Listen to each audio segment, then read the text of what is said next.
This is the Blood Queen fight. Let's look at a couple of things that we're doing wrong in hopes to improve.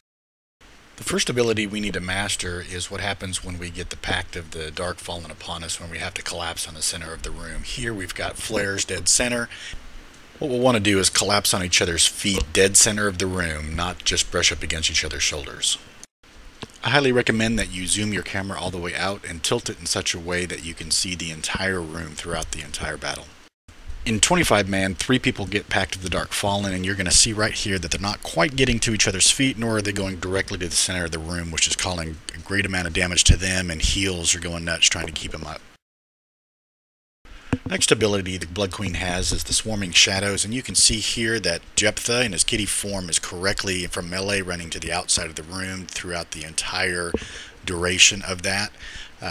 Just keep running, and then once it goes off, go back into your healing or melee or ranged DPS. Take a look at this next Pact of the Dark Fallen and see if you can figure out what went wrong here. You got 3 people trying to triangulate at least or move to the center of the room, and yet I still see 3 people kind of exploding with the red flames. The reason for that is that they did not stand on each other's feet. Right at the end of that, Jayleek, one of our tree healers, gets the Swarming Shadows, and he correctly immediately runs to the closest area on the outside of the room and just begins to circle it as that debuff wears off of him. This Pact of the Dark Fallen starts with a perfect triangle, and with a little bit of quickness, that's gone pretty quickly. That was a good job there. We have another swarm of shadows coming up, and we got a melee going out correctly. He's trying to stay out of the previous line that Jayleek formed, and this was a pretty good job here for both of those abilities.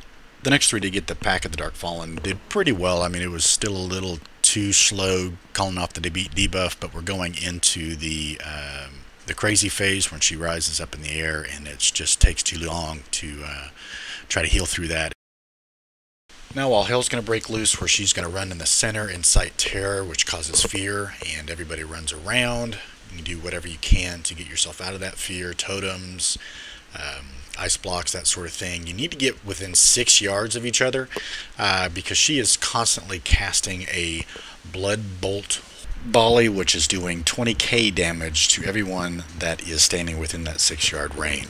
This wipe was definitely caused by too many people being within 6 yards of that Blood Bolt volley. So as we're trying to finish up here, Pact of the Dark Fallen, we've got Shadow, Flames, and everything else kind of finishing up. Here I go try to hug her because I know that we are doing nothing. I'm going to go run in the flames and just die and call it a night. Or, well, take 2.